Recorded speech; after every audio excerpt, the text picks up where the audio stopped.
Welcome to the Wellbeing Podcast, where every episode is a step towards a healthier, happier you. Let's grow, thrive, and shine together. Don't forget to subscribe and like the Wellbeing Podcast, share your thoughts, and let us know in the comments what topics you'd love to hear about in future episodes. Today, we're taking a deep dive into happiness. Like what it is and where it comes from and how we can actually choose it. We've got this book, right? It's just packed with research and personal stories and all these practical strategies. Have you ever just stopped and thought, like, can I actually choose to be happy? It's a question that, has fascinated philosophers and psychologists forever. And our material, it jumps right into it. The fascinating thing is how it challenges the idea that happiness is, well, just luck or circumstance. So many people think, if only I had a better job or more money, or even, like a different partner, and then they would be happy. Yeah. But this deep dive is saying there's more to it than that. Exactly. The author actually shares this pivotal moment in his own life. He was 16, and he made this conscious decision to make happiness his primary goal. And he claims it was like a complete game changer. Wow, 16. Makes you think, right? How many of us are walking around feeling like happiness is something that just, happens to us instead of something we can, actively cultivate? And that's where this idea of replacing helplessness language with choice language comes in. It's like, think about how often you say, this traffic is making me crazy, or my boss is ruining my day. Oh, all the time, Well, especially in rush hour. So what's this choice language about? So it's recognizing we have power over our own emotional responses, Instead of this traffic is making me crazy, you could say, okay, I'm feeling frustrated by this traffic, but I choose not to let it ruin my day. Just saying it that way, it feels different. It's like I'm taking back control instead of being, like a victim. Right. It's not about denying how you feel, but understanding that we have the capacity to choose how we react to those feelings, Okay, so I'm starting to see how powerful choice is. But the material also talks about two paths to happiness, external and internal. So what's the difference? Okay, so the external route, it's about chasing happiness through things outside of ourselves, possessions, status, other people's approval. It's classic keeping up with the Joneses. But the internal route, that one's about cultivating happiness from within. It's like your thoughts, your beliefs, your values. And based on, the author's research, it seems like those internally centered values, they have a stronger connection with lasting happiness, That's interesting. Why do you think that is? Is it because those external things they're always changing? Yeah. And out of our control? You got it. External things, they're constantly changing. They're unreliable. Internal factors, though, they offer a more stable foundation. Think of it like building a house. Do you want to build it on solid ground or, shifting sand? That's a great way to think about it. This reminds me of another concept from the material. It was a harmonious functioning. Ah, yes. So think of harmonious functioning as a sweet spot, right? Where your mind and body are just in sync. It's like that flow state that people talk about, peak performance, creativity, and a deep sense of well-being. The author actually looks at some psychological theories to explain this state, why it's so powerful. But the main takeaway is this. Harmonious functioning. It's like this key ingredient for happiness. Okay, so how do we achieve this harmonious functioning? Is the material, does it give us any clues? Yeah, so it suggests that negative emotions, they're like warning lights. Yeah. On your car's dashboard. Signals that something's out of alignment. They're urging us to pay attention and make adjustments. Like, for example, maybe anxiety. It could be a sign you're, clinging to expectations that aren't realistic. Or feeling depressed. Maybe your current goals aren't really, aligned with what you actually value. Hold on. Are you saying that negative emotions can actually be helpful? That's a new way to look at things. Absolutely. You got to think of them as messengers, not monsters. Instead of trying to suppress them, you can use them as valuable information to guide you towards a more fulfilling life. And that's where those practical strategies come in for managing your emotions. The book calls them CIGO mental control strategies. It's a mouthful, right? Chug-o-o. That's pretty memorable. I actually chug a cup of coffee every morning before tackling my to-do list. Maybe that's your own personal strategy for flow state. But here, Chug-O stands for choice, harmony of motives, understanding, goals and expectations, optimism, and focus. Wow, 6 powerful tools. So to help us manage our emotions and boost our happiness, let's start unpacking these. Choice sounds like a good place to start. It's all about, recognizing we have more options than we might realize, even when you're facing, tasks you don't enjoy. The book encourages us to ask, can I replace this activity or convert it into something more enjoyable? So, like, if I'm dreading writing a report, I could listen to some music, right? Some upbeat music, or Yeah. even break it down into smaller chunks. Exactly. It's about finding creative solutions and taking ownership of the situation instead of, feeling like a victim. And what's interesting? This idea of choice, it connects back to choice language that we were talking about earlier. Ah, I see. So it's all about consciously choosing how we respond to situations, Yeah. rather than feeling like, our emotions are just happening to us.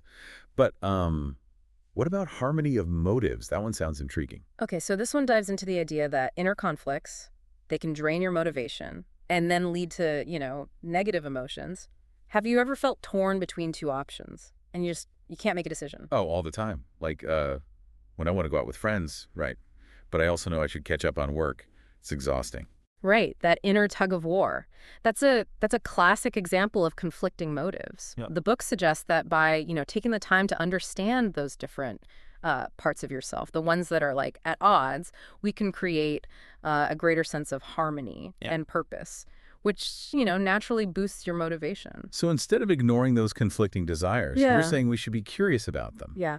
and find ways to like integrate them into something more cohesive. Exactly. And a lot of times that self-exploration, it reveals deeper values or beliefs, the ones we haven't really acknowledged. It's like a team building exercise for your inner self. Okay, I love that. So we've looked at choice and harmony of motives. What's next in our Chego toolkit? All right, next up is understanding, and it's about gaining clarity and creating, a roadmap for success. So when we feel anxious or overwhelmed, it's often because we lack a sense of how to approach the situation, right? This strategy encourages us to break down those complex tasks into smaller, more manageable steps, analyze past experiences, for those valuable lessons, and develop realistic plans. Instead of being paralyzed by fear, we can take like concrete steps to build our confidence and reduce that uncertainty. That sounds great. So understanding is like this antidote to anxiety. Absolutely. It's about shifting from that state of, I don't know what to do, to, okay, I've got a plan. And having a plan, it naturally reduces that feeling of overwhelm and anxiety. I'm starting to see how these checkup strategies, we could apply them to like so many different areas, not just manage our emotions. But before we go too far, let's unpack these tools some more. We've covered choice, harmony of motives, and understanding. What about goals and expectations? How does that fit in? This one is all about finding, the sweet spot between challenge and skill. Have you ever felt bored or, unmotivated when something's just too easy? Yeah. But then, like, totally overwhelmed when it's too difficult. Oh, for sure. There's nothing worse than feeling like you're spinning your wheels. Or, on the other side, like drowning in work. So this strategy is about finding that Goldilocks zone. Right. Like just right. Precisely. And the book gives us this helpful framework. It's called LAPDS, Lower, Alternative, Process, Dynamic, and Simple, to help us, fine-tune those goals and expectations. For example, say you're anxious about a big project, right? You could try to break it down into smaller steps, or even shift your focus, away from the outcome and onto the process of learning and growing. I like that. Shifting the focus to the process. Sometimes I get so focused on that end goal that I forget to like enjoy the journey. Yeah. Okay, let's keep going. We've got optimism and focus left to explore in our Juggos Toolkit. What's optimism all about? It's about cultivating a belief in your ability to, find happiness and meaning no matter the outcome. It's not about ignoring the challenges or pretending everything's perfect. It's about developing a deep trust in yourself and your ability to navigate life, with all its ups and downs. So it's not being naive or denying that negative outcomes could happen. It's having this like fundamental belief, right, Yeah. in our own resilience and resourcefulness. Exactly. It's about facing those challenges Wow. with hope and believing that we can learn and grow from whatever comes our way. And it's interesting, the author even suggests like practicing acceptance of that worst case scenario. Accepting the worst case scenario, how does that promote optimism? Okay, so by facing your fears, right, and developing Sure. contingency plans, we actually reduce that anxiety and build resilience. It's like creating this mental safety net so you can take risks and pursue your goals, with more confidence. Okay, that makes sense. It's like once you've looked at the possibility of failure Yeah. and even prepared for it, then the fear just loses its power. It's a very proactive approach to to optimism. All right, let's wrap up our exploration of Chew for that last tool. Focus Yes. What's the key takeaway? Focus Yes is all about directing your attention towards what truly matters. The book uses this great analogy, comparing our attention to a spotlight. I think I see where this is going. Whatever we shine that spotlight on, it becomes brighter, more prominent. So if we're constantly shifting our focus, we're spreading ourselves too thin, Right. and making it harder to achieve our goals. You got it. And it's not just about eliminating distractions. It's also about finding ways to connect with the meaning and value, in our activities. Have you ever been so absorbed in a task that you lose track of time? Oh, absolutely. Like when I'm editing a really great interview for this podcast, I get completely lost in the flow of it. That's a perfect example. Focused attention, leading to that, flow state and enjoyment. And the book says that we can cultivate this kind of focus in any activity just by, actively seeking out the meaning and purpose, behind it. Now, this has been incredible, this deep dive into the C-Chug-Ive strategies. We've explored some really practical tools, haven't we, for managing our emotions, clarifying our goals, and even, cultivating a more optimistic outlook. But there's another piece of this happiness puzzle I'm curious about. Self-worth and confidence. Does our material touch on that at all? It absolutely does. And it emphasizes how important our self-beliefs are, for our overall happiness. It challenges us to examine those limiting beliefs that we might hold about ourselves and to cultivate a more, positive and truthful self-concept. This makes me think of all the times I've told myself, I'm not good at, or I'm not creative enough to. It's like those negative labels, they become self-fulfilling prophecies, and they hold us back from reaching our potential. You're exactly right. Those limiting beliefs, they can become so ingrained, and they can shape our behavior and even undermine our confidence. But the good news is the book offers a practice to combat those negative thoughts. It's about living as if, you already have, that ideal self-image that you want. So is it kind of like fake it till you make it, but with a deeper purpose? We're not trying to fool ourselves, but rather to create the conditions that allow our best selves to emerge. Exactly. By acting in alignment with your desired qualities, you create this positive feedback loop that reinforces your self-belief, and it promotes growth. It's like planting a seed and then, nurturing it with consistent action and positive self-talk. I like that. And speaking of nurturing, the book also talks about accepting our bodies, right? Yeah. And our basic capabilities as a foundation for, greater self-worth. It's so easy to get caught up comparing ourselves to these unrealistic ideals. And then you just, you end up feeling inadequate. It's a constant battle, especially in today's world. With social media, it just amplifies those feelings. But the book reminds us that true confidence, it comes from within, from a deep sense of, self-acceptance and self-love. It's about embracing who we are, flaws and all. This reminds me of the author's point about our self-image. He argues that our self-image, it's actually more powerful than our actual image. So our beliefs about ourselves, they have a greater impact than, our external appearance or any perceived flaws. It's a good reminder that true beauty, if it comes from within, from a place of, self-acceptance, self-love. It's not about achieving some external, standard of perfection. It's about embracing who you are. Flaws and all. This deep dive into self-worth and confidence, it's been incredibly empowering. It's like a call to challenge those limiting beliefs, the ones that hold us back, and to step into a more positive, more authentic version of ourselves. But there's another crucial aspect to happiness that I think we need to explore. It's the balance between external and internal control. What insights does the source material offer on this? Okay, so this section, it delves into the tension between, responding to external pressures and staying true to your own, internal compass. It highlights how seeking external approval, it can, undermine your happiness and keep you trapped in these unhealthy dynamics. The author encourages us to ask a powerful question: do I want this?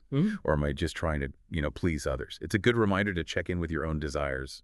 Our values before you make decisions, rather than automatically conforming to external expectations. Right. And it's not about becoming, indifferent to other people's opinions. It's about finding that healthy balance between, being considerate of others, but remaining true to yourself. The source material introduces this concept of codependence. It's a pattern of of over-reliance on others, I mean, for Oh. approval, for validation, and even for, a sense of self-worth. And this can lead to, imbalanced relationships where we end up sacrificing our own needs Yeah. and our happiness Yeah. just to please or control others. It's a reminder to prioritize, your own well-being and to develop healthy boundaries, in your relationships. The author offers some questions to help you identify these codependent tendencies. For example, do I frequently do things out of, duty or obligation rather than genuine desire? Or do I allow other people to make decisions for me, even when, it goes against my own preferences? Those are powerful questions. That can help us see patterns we're not even aware of. The source material also highlights the dangers of shitting all over ourselves. Shooting, right. It's a classic symptom of external control. It's allowing those internalized rules And expectations Yeah. to dictate what we do, even when they don't align with what we really want. It's like having a chorus of critical voices in your head Right. constantly telling you what you should be doing. And it's just so exhausting. The author talks about replacing those shoulds with wants. It's about consciously choosing our actions based on what we genuinely, value and desire, rather than just blindly following those ingrained scripts. It's about reclaiming your power, right? Becoming the author of your own life instead of living according to someone else's, script. Wow, this exploration of external versus internal control, this has been incredibly eye-opening. It's a call to break free from those patterns, right? The ones that keep us feeling trapped, and to step into a more empowered way of being. But we've covered so much ground in this first part, haven't we? From choosing happiness and understanding those two paths to finding it, to exploring self-worth and challenging those limiting beliefs. And then, we even looked into that balance between external pressures and our own internal compass, breaking free from shooting all over ourselves. But there's one more piece I want to explore before we move on: values clarification. Ah, yes. This is where we get to, the heart of it all, what truly matters. The source material, it guides us toward identifying our core values, those guiding principles, that give our lives meaning and purpose. It suggests that when our actions, when they're aligned with our values, we experience a deeper sense of fulfillment and happiness. That makes sense. When we're living according to what truly matters, we're bound to feel more aligned, more joyful. But how do we go about actually clarifying those values? The book, it offers some really practical exercises. Like, it suggests analyzing how we spend, our time and money. It's amazing what those choices can tell you about your underlying values, and also encourages us to reflect on our, happiest life moments. What were we doing? Who were we with? What made those experiences so special? I love that. Looking back at those moments of those peak moments of joy, I mean, it's like those experiences, they hold clues to what truly, lights us up. And speaking of lighting up, the material also mentions this achieving excellence cycle. It highlights Frank Sinatra, as an example of someone who followed his passion, and he achieved, extraordinary success. Sinatra's story is it's a beautiful illustration of what happens when we align our actions with our values. He just had this unwavering belief in his talent and a relentless dedication to his craft. He didn't let, those external doubts or setbacks or whatever stop him from pursuing his dream. It's a reminder that when we're truly passionate about something, we can, overcome those obstacles and achieve remarkable things. But what if someone's struggling, to identify those core values? Are there any other exercises in the material that could help? Absolutely. One that stands out is the unlimited talent exercise. Imagine you could have any talent in the world, right? No limits. What talent would you choose and why? This can help us tap into, those deeper desires and values, the ones that might be, just lying dormant. That's such a fascinating idea. It takes away those practical limitations, right? The ones we put on ourselves, and it allows our true aspirations to surface. I can see how that could be incredibly insightful. Another exercise suggests envisioning your ideal self, 5 years from now. What are you doing? Who are you surrounded by? How do you feel? This can help you, paint a picture of a future that's aligned with your values and aspirations. These exercises are they're incredibly helpful for gaining clarity about what really matters to us. It's like we're creating a roadmap for a life that's both meaningful and joyful. And you know what? I think this is a perfect place to wrap up part one of our deep dive into happiness. I agree. We've covered so much ground already, from understanding those core principles of, choosing happiness, to Mhm. exploring the power of self-worth and the importance of aligning our actions with our values. This is just the beginning, though. Join us for part two, where we'll dive even deeper into, that fascinating world of emotions, and we'll even explore some, practical strategies for overcoming those common challenges: anxiety, anger, and even depression. Until then, keep those insights close, and remember, you have the power to choose happiness. Welcome back to the Wellbeing Podcast. So in part one, we explored all kinds of concepts, didn't we, related to happiness, like the power of choice Mhm. and the importance of harmonious functioning, Yeah. and even the art of self-management Mhm. and the profound impact of self-worth. It was a lot. It's Yeah. amazing, how much there is to learn about something. We all want happiness. So today I want to delve a little deeper into this harmonious functioning idea. We touched on it earlier, Hmm. and it sounded like a pretty key ingredient for well-being. Absolutely. Harmonious functioning. It's all about achieving a state of flow, right? Where your mind and body are they're working together perfectly in sync. It's like that feeling of being totally like absorbed in an activity where time just seems to fly by. It's okay. That makes sense. Yeah. But how do our emotions fit into this? We talked about those negative emotions as like warning signs, but I'm still curious about how they relate to this flow state.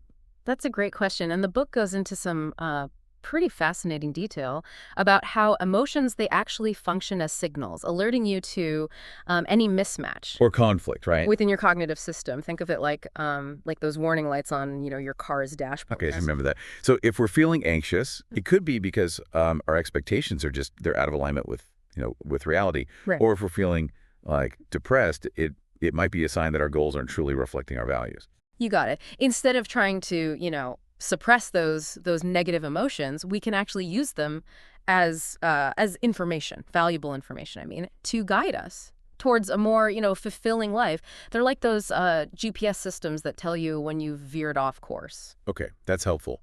Instead of feeling like I'm constantly battling those emotions, I can start to see them as like allies, Yeah. guiding me towards greater harmony. Exactly. And, the book goes even further. It outlines like 8 key factors that actually influence how intensely we experience those emotions.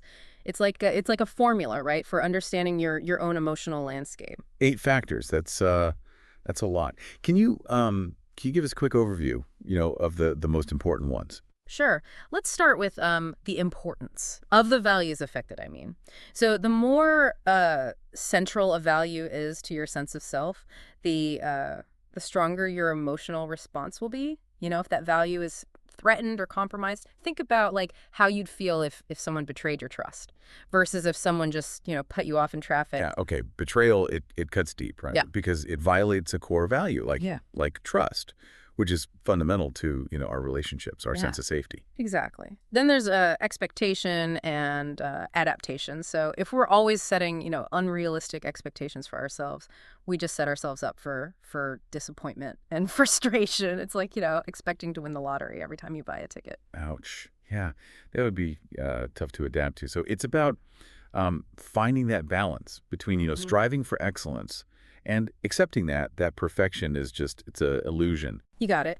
And then there's the number of values that are actually affected by an event. So the more values that are impacted, the more intense your emotional response will be. Like imagine, losing a job. That provided not just, financial security, but also like a sense of purpose and even social connections. So it's a multifaceted loss, right? And it's bound to trigger a more intense emotional response compared to, losing a job that was just a paycheck. Right. The emotional impact is just amplified, Yeah. right? Because it's like affecting multiple areas of your life. Yeah. And the book, it also talks about time, right? How how the immediacy of an event can influence our emotional intensity. Exactly. The closer an event is, in time, the more intense our emotional response tends to be. Think about, the anxiety before a big presentation versus the relief and sense of accomplishment we feel once it's over. Oh, yeah, I can totally relate to that. The anticipation is like always the worst part. It's like my mind just goes into overdrive, creating all these, worst case scenarios. And that brings us to another factor, certainty. So when we're certain about a positive outcome, we feel, happy, excited. But when there's uncertainty, anxiety takes over.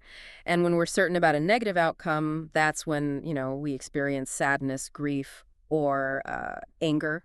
So it's not just the event itself, it's also like our perception of control, our influence over the situation. So the more uncertainty, the more anxiety. Precisely. The next factor is the length of time. A value will be, satisfied or unsatisfied. The longer the duration, the greater the emotional intensity. Like imagine the difference between, a temporary setback, like a minor injury, versus, a chronic illness. That's a huge difference. A temporary setback, okay, it might be frustrating, but a chronic illness, that brings a whole other level of emotional complexity because it's this ongoing challenge. Exactly. And then there's the impact of understanding. Planning. The more you understand a situation and the more confident you are in your ability to navigate it, the less anxiety and stress you experience. So it's like having, a clear roadmap. Yeah. And a toolkit of resources that can make all the difference, right? When you're facing a challenge, it's empowering to feel like you're not just at the mercy of fate. You got it. And finally, there's classical conditioning. This one highlights how mental associations, they shape our emotions. So certain stimuli, places, smells, sounds, they can trigger, strong emotions based on past experiences. Like a song, right? A song was playing during a happy memory. It might evoke those feelings of joy. But a location, if it's associated with a traumatic event, it could trigger fear or anxiety. It's like those emotional triggers, they have a direct line to our nervous system. You got it. Our brains they're incredibly complex. They create these intricate webs of associations that shape our emotional landscape. This has been really helpful, this overview of these 8 factors. It's amazing to think about all these, different elements that that come into play, influencing how we experience our emotions. But let's shift gears a little and talk about those practical strategies for, overcoming negative emotions. I'm ready to break out that Chick-fil-A toolkit again. All right, I like your enthusiasm. Remember, CHIGAF stands for choice, harmony of motives, understanding, goals and expectations, optimism, and focus. And you can apply these strategies to any emotional challenge, whether it's anxiety, anger, or even depression. Okay, so break it down for me. How can we use choice, for example, to manage anxiety? When that anxiety starts to creep in, choice reminds you that you always have options. Even if, they're not obvious right away. It's about asking, those empowering questions like, can I replace this activity with something I enjoy more?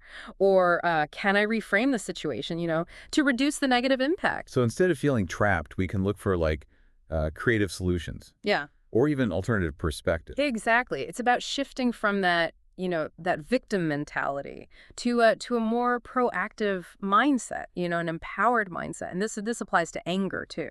So if I'm feeling, angry about something, choice is encouraging me to pause before I just, react and ask, okay, is there a more constructive way to express my frustration? Or even, can I disengage from the situation, and I'm calmer? Exactly. It's about creating that space between the stimulus and your response so we can, make conscious choices instead of just reacting automatically. What about depression? How can choice help us with, feelings of sadness and low motivation? It's a tough one. When depression hits, it's like you're trapped, Yeah. like in quicksand. Yeah. And even the smallest things, they just feel impossible. You're right. It can feel that way. But even then, even in those dark moments, choice can help us break free from those patterns, of withdrawal and isolation. It encourages you to ask, okay, is there one small step I can take today? That'll bring me some sense of accomplishment or enjoyment, or even can I choose to do something that nourishes my mind and body? my spirit. It's like finding those little glimmers of light in the darkness and choosing to, to move towards them one step at a time. It's like reclaiming our agency. Yeah. Even when it feels like, we have none. That's it. And that sense of agency, it's incredibly powerful. Now, let's go back to harmony of motives for a second. We talked about how those inner conflicts can fuel those negative emotions. So how can we apply this to, specific challenges like anxiety, anger, or even depression? So I've noticed that when I'm anxious, it's often because like part of me wants to just avoid a situation, Right. a challenging situation, but then another part knows that I need to just face it head on. It's like those competing voices. They create this inner turmoil. That's a perfect example. Conflicting motives fueling anxiety, and with anger. Or Yeah. maybe it's the conflict between, wanting to lash out, but knowing that a more measured response, it would be more effective. And with depression, it could be the struggle between, wanting to withdraw and knowing that connecting with others would actually help us feel, better. So harmony of motives. It's about becoming aware of those inner conflicts and finding ways to integrate those different parts of ourselves, like creating a more peaceful, more cohesive, internal landscape. That's it. And it requires those skills of self-exploration. Yeah. And, compassionate self-reflection. It's about getting to know those different parts of yourself, understanding their motivations and finding ways to work together as a team. It sounds like a fascinating process. Okay, let's move on to understanding. How does this strategy help us, overcome those negative emotions? So remember, understanding is about gaining clarity Oh. and creating, a roadmap for success. When we're feeling anxious, it's often because we don't have a clear sense of, how to approach the situation. This strategy encourages us to analyze those past experiences, right, for valuable lessons, and to break down those complex tasks into smaller, more manageable steps, and develop realistic plans. So if I'm, feeling overwhelmed by anxiety about like a big presentation or something, I might try creating a detailed outline, rehearsing my delivery, and even, visualizing myself succeeding. It's like taking practical steps, right, to build my confidence and reduce the uncertainty that's fueling my anxiety. Exactly. It's about shifting from that state of I don't know what to do to okay, I've got a plan, and having a plan, it can be really empowering. Yeah. What about anger? How does understanding fit in there? Well, when I think about, the times I felt really angry, it's often because I felt misunderstood or like my needs weren't being met. So maybe understanding is about, taking the time to really understand why I'm angry. You're on the right track. It's about asking those deeper questions. What are the specific situations or behaviors, right, that trigger my anger? Or are there any unresolved issues or resentments that are contributing to, my emotional reactivity? It's like being a detective, right, for your emotions, Yeah. trying to uncover those underlying clues that might be driving our behavior. And what about depression? How can understanding help us in those darker moments? When we're facing depression, understanding it invites us to explore those patterns of thought and behavior that contribute to those feelings of sadness and hopelessness. It's about asking ourselves, okay, what are the negative thought patterns, the ones that keep me stuck, or are there any lifestyle factors that are contributing to my low mood? It's about taking an honest look, right, at ourselves and our situations, with compassion, seeking to understand those underlying factors that are contributing to our emotional challenges. That feels a lot more empowering than just feeling like a victim of our circumstances. Okay, let's keep going with our Chekhov toolkit. What about goals and expectations? Remember, this strategy is all about finding that that sweet spot between challenge and skill. If our goals are too easy, we get bored, right? And unmotivated. But they're too difficult, we risk feeling overwhelmed and anxious. So it's about setting realistic goals that that inspire us to stretch ourselves and grow, but without pushing us over the edge. Okay, so we talked about that LEPDS framework earlier: lower, alternative, process, dynamic, and simple, to help us fine-tune those goals and expectations. How can we apply that to managing anxiety, anger, and depression? Good question. So when anxiety is high, LAPDS reminds us to lower our expectations, develop alternative plans, focus on, process goals rather than outcome goals, and to embrace, dynamic and growth-oriented goals rather than static ones, and keep our goals simple, achievable. I mean, it's all about creating that sense of flexibility and control when you're facing uncertainty.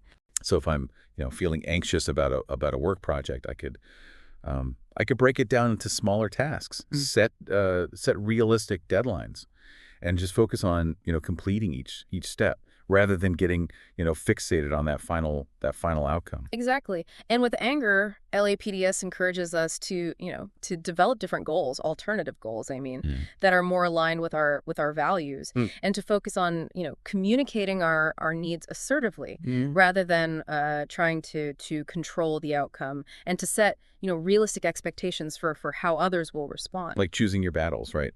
And just focusing on what you can control.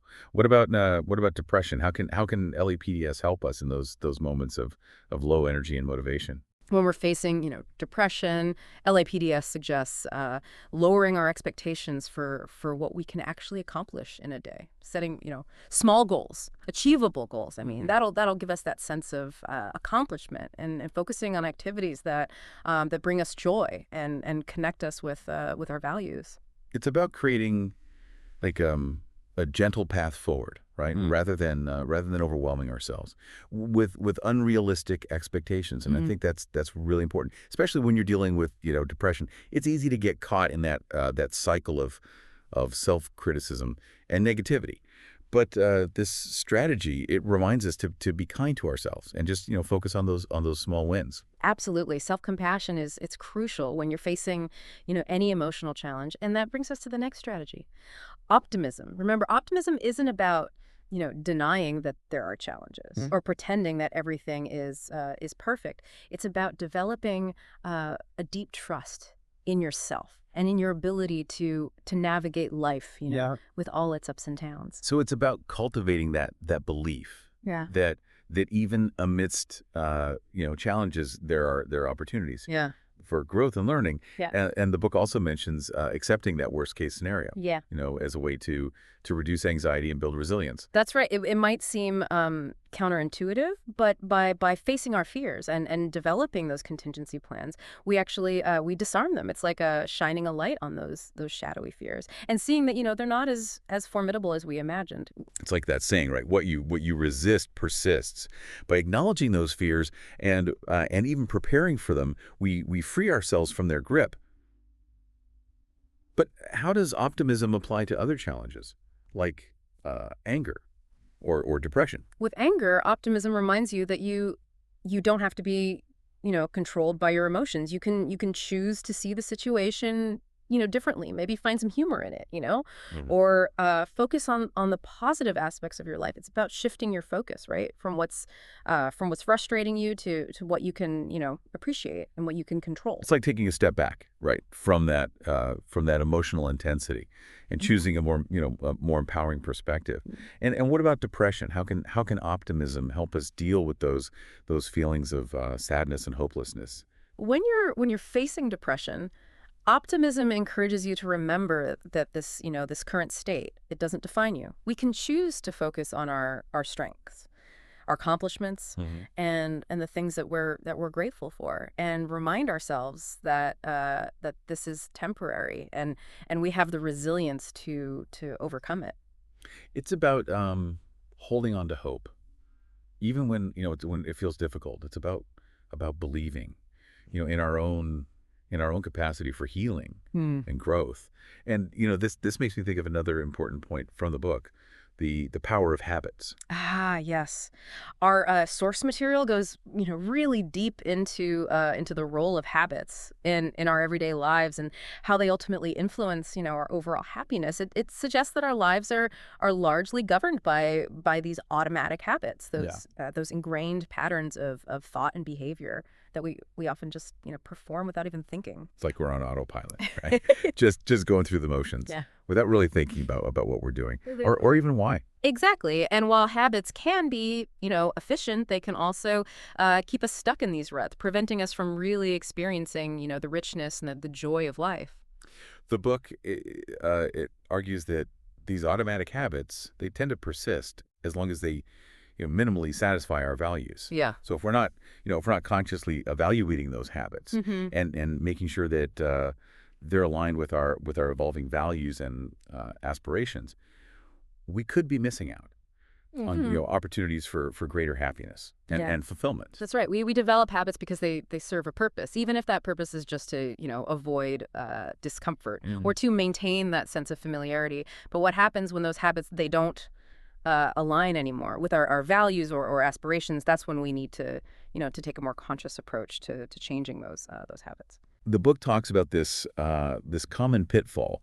We get so focused on meeting our basic needs and obligations and everything that we neglect the activities that bring us true, joy and fulfillment. It's like we get stuck on autopilot, going through the motions without really savoring life. It's like we're so busy climbing that ladder of success that we forget to ask ourselves if it's even, leaning against the right wall. That's a brilliant metaphor. It really it captures that feeling, doesn't it, of being, caught in a routine that's just not serving you anymore. And the key to breaking free from those unproductive habits, it's cultivating awareness, of your internal state, noticing those moments when you're feeling bored, restless, or even unfulfilled. It's like tuning into those subtle cues from our minds and bodies, those little whispers that tell us something's just, it's not quite right.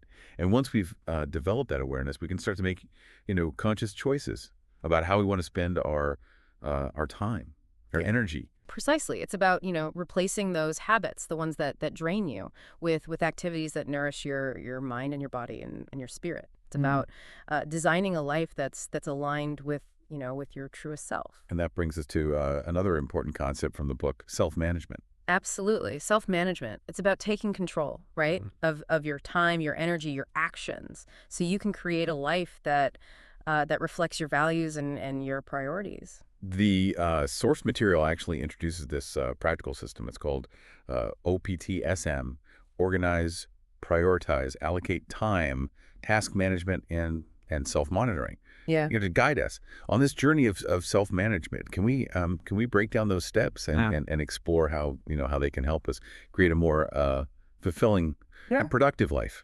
Sure. So the first step is organize. This one emphasizes the importance of clarifying, your values and your dreams. It's about asking yourself those big questions like, what do I truly value? What kind of legacy, do I want to leave behind? What brings me that sense of purpose and meaning? Once you understand your values, you can start to organize your life around them. It's like creating a roadmap, right, for our lives, identifying those guiding principles that'll shape our decisions and actions. Exactly. The next step is prioritize. This one encourages you to identify those goals and activities that are most aligned with your values. It's about making conscious choices, right, about how we spend our time and our energy, ensuring that our actions reflect our priorities. The material talks about the importance of distinguishing between those A activities, the ones that contribute most to our our long-term happiness, our fulfillment, and B and C activities, which are less essential. That's right. It's like creating this hierarchy, right, of importance, making sure that we're dedicating our time and energy to the things that truly matter. Okay, that makes sense. What about allocate time? How does that fit in with the OPAT-ESM system? Allocate time is about creating a schedule, one that reflects your priorities. It's about blocking out time, right, for those A activities, so they don't get squeezed out by less important tasks. I like that. It's like making a commitment to our own well-being by actually scheduling those activities. The ones that nourish us, rather than just letting life happen to us.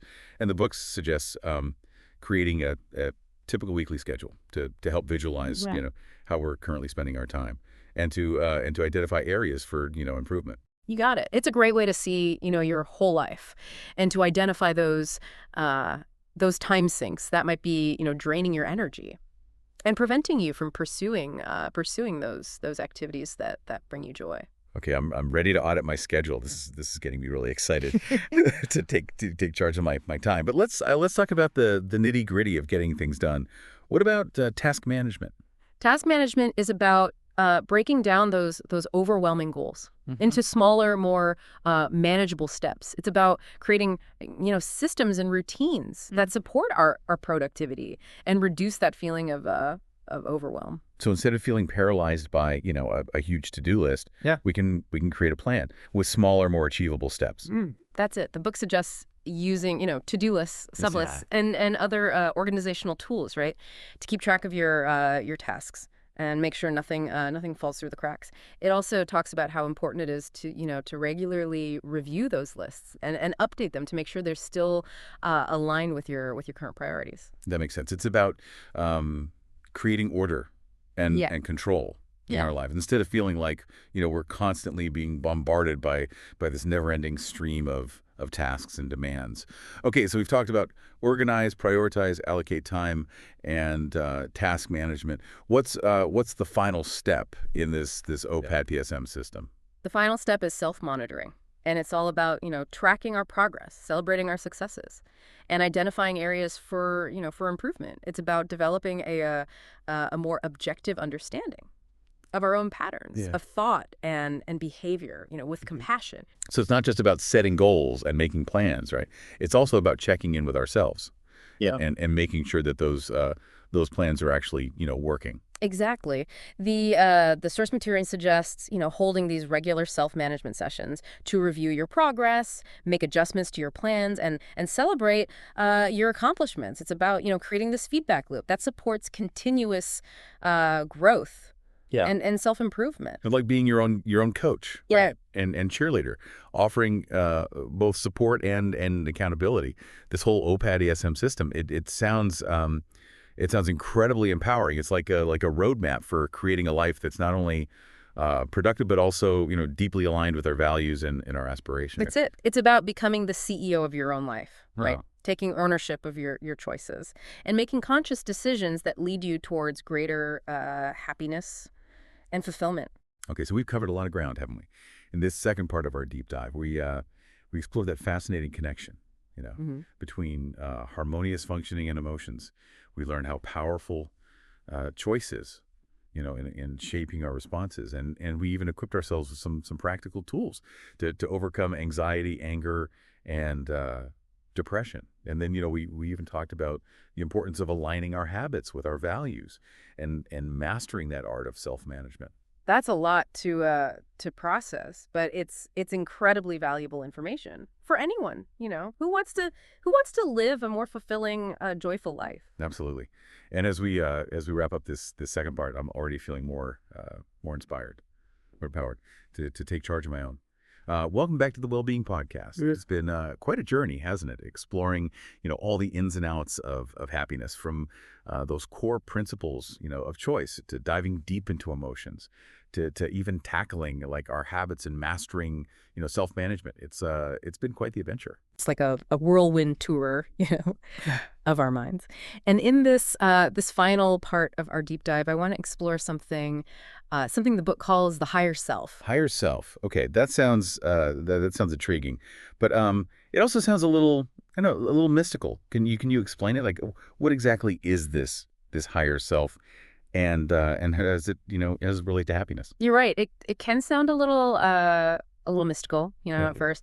But the way the book presents it, it's pretty practical and relatable. Think of your higher self as that part of you, right? That's driven by empathy and compassion and a genuine desire for well-being, yours and others. It's that part of you that seeks truth. And meaning, exception, right? Beyond those everyday desires. Okay, so it's like that wise inner voice, the compassionate one that sometimes whispers to us, telling us to do the right thing even when it's tough. Exactly. The book suggests that the higher self, it's like this source of inner guidance, a compass that can help you navigate life with more clarity. And purpose. That makes sense. But if we all have this higher self, why is it so hard to hear sometimes? It's like it gets drowned out by all the noise of everyday life, the to-dos and worries and and everything. You've hit a key point. Tapping into that higher self, it takes effort and intention. The book suggests, things like self-exploration, which is about turning your attention inward Right. and becoming more aware, of your thoughts, your feelings, And your motivations. it's about creating that space, right, for reflection, quieting those external distractions, and really tuning into our inner landscape.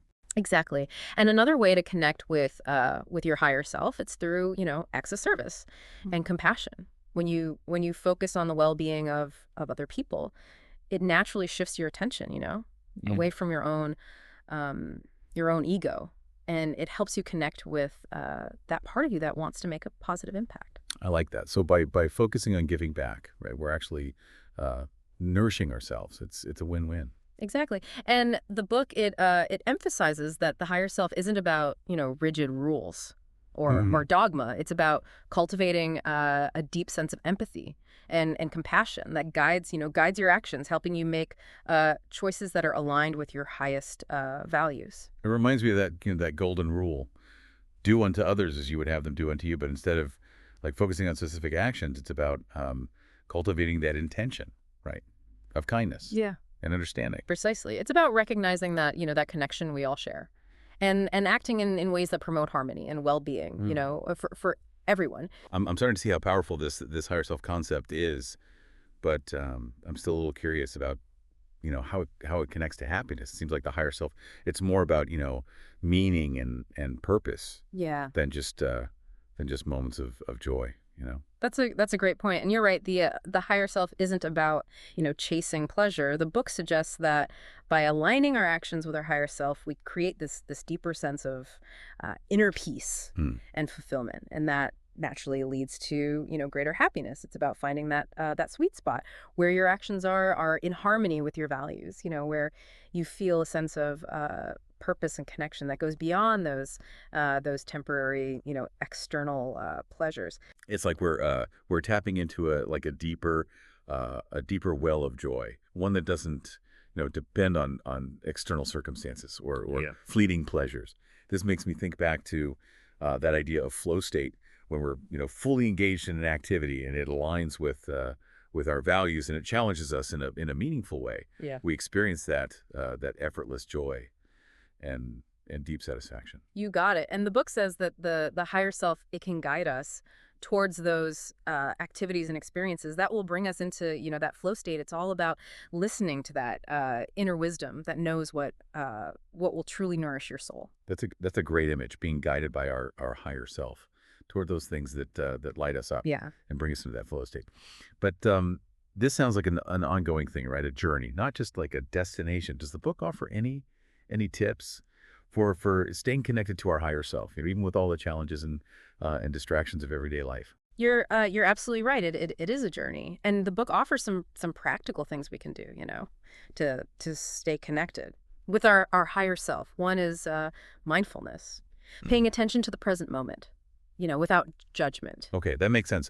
By cultivating that present moment awareness, Yeah. we can be more in tune with those whispers, Yeah. From our higher self. Yeah. Even amidst all the noise of our thoughts and emotions. That's it. Another thing the book recommends is regular reflection. So take some time each day to journal or meditate or even just, sit quietly and think. It can help you connect with that inner wisdom and see those areas where you might be, out of alignment with your higher self. It's like creating a space, right? Yeah. For those inner conversations. It's a time to just check in with yourself. Yeah. And make sure you're on the right track. I can see how that would be incredibly valuable. Absolutely. And the book also, it emphasizes the importance of surrounding yourself with supportive people who, encourage your growth and inspire you to live in alignment with your values. That's so true. You become like the company you keep. So it's crucial to choose those companions carefully and seek out people who lift you up. Yeah. And support your journey. You got it. And, the book, it acknowledges that this journey of aligning with our higher self, it won't always be easy. There will be times when, we stumble, we make choices that aren't aligned with our values. But the key is to approach those moments with self-compassion and a willingness to learn and grow. It's about embracing those imperfections Yeah. as part of the process. Yeah. Trusting that with each step we're getting closer to a life that's full of purpose and joy Mm-hmm. and a deep sense of inner peace. Beautifully said. This has been quite a deep dive. We've explored so many concepts and strategies for cultivating happiness, from the power of choice and the importance of self-worth to self-management, and even the profound impact of the higher self. It's been a reminder that happiness isn't this elusive thing out there somewhere. It's an inner state that we can cultivate through conscious choices, mindful practices, and a commitment to living in alignment with our values. I couldn't agree more. This deep dive has given me new insights Yeah. and tools to take with me on my own journey towards greater happiness and fulfillment. Well, we hope you found this deep dive insightful Yeah. and empowering. And remember that journey towards a happier, a more fulfilling life, it starts with a single step. Thank you so much for joining us on this exploration of happiness. We hope you've enjoyed it and that you'll take these insights with you as you continue on your own path towards greater joy and well-being. Remember the power to choose happiness. It resides within you. Thanks for listening to the Wellbeing Podcast. Take care, stay inspired, and see you next time.